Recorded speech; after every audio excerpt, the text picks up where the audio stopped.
Fryrimi në Betani. 6 ditë para Pashkve, Jezus erdhi në Betani, ku jetonte Lazari, të cilin Jezusi e ngjalli prej së vdekurit. Aty ja bën gati darkën. Marta u shërbente e njëri ndër ata që ishin në tryez me Jezusin ishte Lazari. Atëherë Maria mori një liber parfum nardi të pastër e shumë të shtrenjtë. Ja leu këmbët Jezusit dhe ja fshiu me flokë të vet. Shtëpia u mbush me erë të këndshme të parfumit. Atëherë Judë Iskarioti, njëri prej nxënësve të tij, ai që kishte në mend ta dalltoi, tha: "Pse nuk e shit këtë parfum për 300 dinar e nuk u nda skamnorëve?" Foli kështu jo pse ishte fort në kujdes për skamnorë, po pse ishte vjellës, e mbasi ai e mbante qesen, villte çka qitej brenda. Atëherë Jezusi tha: "Lere, le të bëj këtë për ditën e varrimit tim. Skamnorët i keni gjithmonë me ju, kurse mua nuk do të më gjeni gjithmonë." Komploti kundër Lazarit.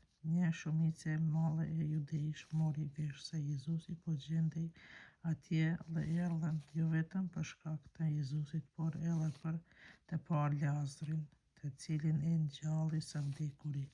Atëherë kryeprifëtit vendosën të vrasin edhe Lazarin, sepse për shkak të tij shumë judej i linin ata dhe besonin në Jezusin. Hyrja kremtore e Jezusit në Jeruzalem.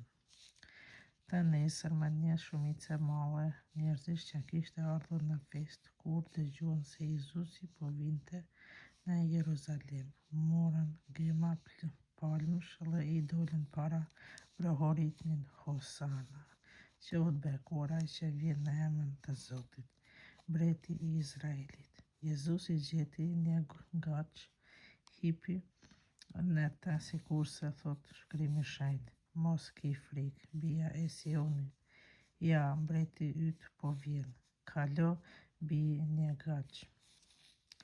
Këtë gjë nuk e kuptuan me njëherë nxënësit, por vetëm kur Jezusi hyri në lavdinë e vet. Atëherë e kuptuan se këto ishin shkruar për të dhe se kishin bërë për të ashtu. Tashti turma që ishte qenë me të kur e thyrri Lazarin prej varrit dhe e ngjalli prej së vdekurit i bënte dëshmi. Prandaj edhe populli doli para sepse i mori vesh se e bëri atë mrekulli. Atëherë farisejt i thoshin njëri tjetrit: "Apo shihni se s'keni ç'të bëni, që mbar bota shkoj pas tij." Disa grek kërkojnë Jezusin. Ndër ata që kishin ardhur në festë për të adhuruar ishin edhe disa grek. Ata i u afruan Filipit, që ishte prej Betsaidës së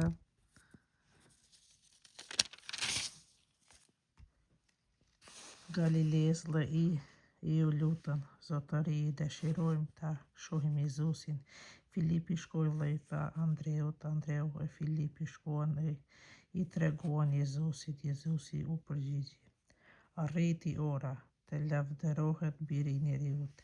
Për një mend po ju them, nëse kokra e grurit e mbjell në lloj, nuk vdes, jetë e vetme, po nëse vdes, jep shumë fryt. Kush e do jetën e vet, do ta humbë. Ai që e urren jetën e vet në këtë botë, ai do ta ruaj për jetën e pasosur. Kush do të më shërbejë, le të vijë mbas meje. Ku jam unë, atje do të jetë edhe shërbëtori im. Atë që do të më shërbejë, do të nderoj ati im. Biri i Njeriut duhet të ngrihet lart. Tani shpirtin e kam të tronditur, e ç'të them, o atë më shpëton nga kjo orë." por se fill për këtë erdha në këtë orë, o atë, jepi lavdi emrit tënd. Ndërkaq jehoj një zë prej qiellit, e lavdëruar dhe prap do të lavdëroj. Tashti populli që ishte pranë dhe po dëgjonte, thoshte, po mbulloi, tjerë thoshin, engjulli foli me ta. Jezusi u përgjigji, ky zë nuk jehoj për mua, por për ju. Tani erdhi dita të gjykohet kjo botë. Tani princi i kësaj bote do të hillet jashtë.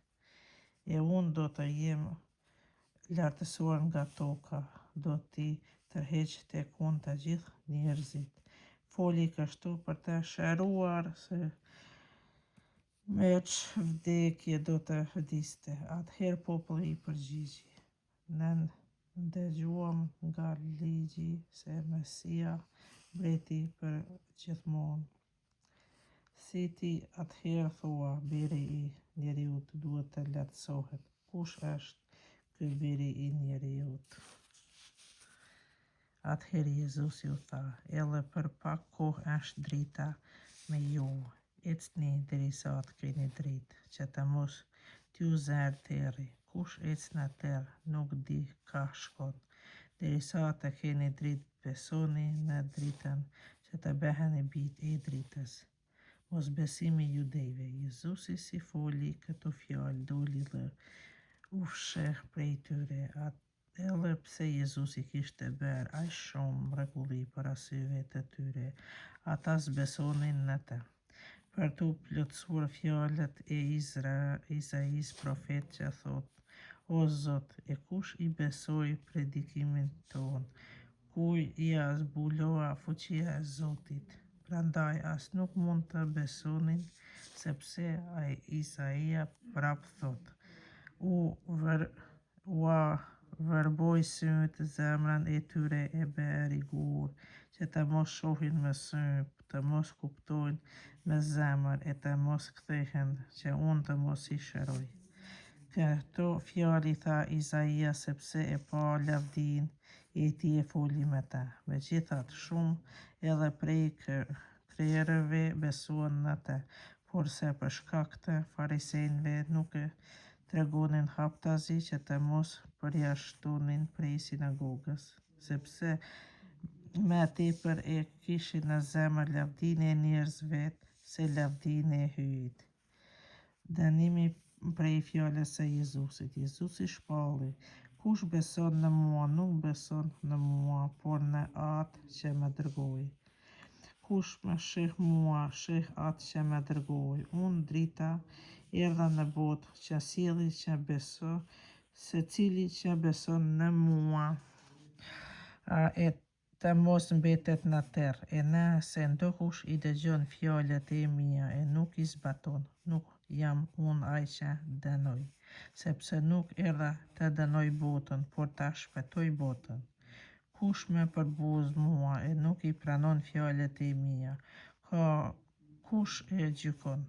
Fjala që ma thënë, ajo do të gjykoj ditën e fundit, sepse unë nuk fola prej vetvetes, por se ai që më dërgoi, Ati, ai më urdhëroi çka të them, çka të flas. Dhe e di, urdhri i tij është jetë e pasosur. Prandaj çka them unë, flas ashtu si më tha Ati të them.